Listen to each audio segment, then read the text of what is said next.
আজকে ঐকমত্য কমিশনের পক্ষ থেকে আমাদের দ্বিতীয় পর্যায়ের যে সেকেন্ড টার্ম আলোচনাটা শুরু হয়েছে। আপনারা ইতিমধ্যে শুনেছেন যে 4টা বিষয় নিয়ে আজকের আলোচনা।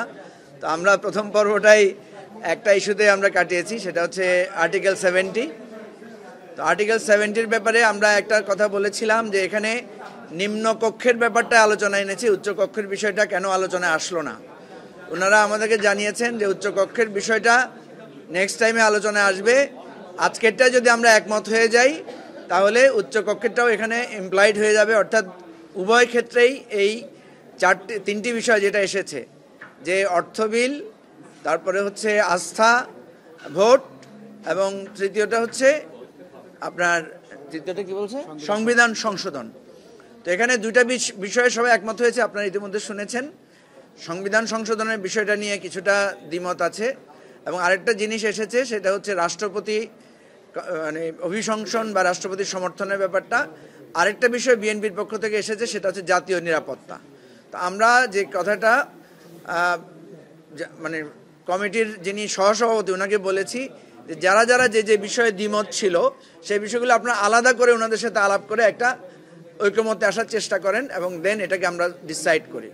আর বাকি যে 3টা বিষয় আছে সেটা আমাদের বিরতির পরে আলোচনা হবে। একটা জায়গায় একটু জটিল হতে পারে, সেটা হচ্ছে নারী আসনগুলোতে সরাসরি নির্বাচনের ব্যবস্থা। এটা নিয়ে আমাদের বিভিন্ন রকমের মত আছে। এখন যেটা এসেছে যে মানে চক্রাকারে করা, আমরা এখন পর্যন্ত চক্রাকারের বিষয়টাকেই কম্পারেটিভলি বেটার বলা হচ্ছে, কিন্তু এটার যে কমপ্লেক্সিটিগুলো আছে সেটা নিয়ে আমরা আলোচনা তুলব।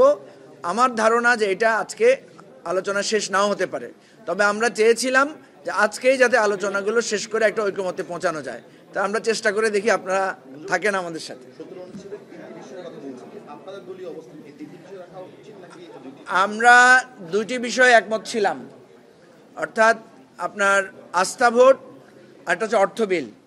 আজকে যেহেতু ওনারা আরেকটা জিনিস যোগ করেছেন, কনস্টিটিউশন অ্যামেন্ডমেন্টের বিষয়টা, এটাতেও আমরা বলেছি যে আমরা যদি বেশিরভাগ লোকদের একমত থাকে তাহলে আমরা এটাতে ফ্লেক্সিবল থাকবো। যেহেতু আমাদের একটা পার্মানেন্ট পলিসি হচ্ছে জাতীয় ঐক্য গড়তে হলে কিছু না কিছু ছাড় দিতে হবে, সেই জায়গায় আমরা ছাড় দিতে রাজি আছি, সেটা আমরা ওনাদেরকে জানিয়েছি।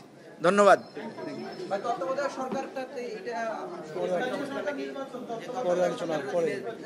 এটা যেহেতু আলোচনাটা এখনো শেষ হয় নাই, আলোচনাটা শুরু হবে।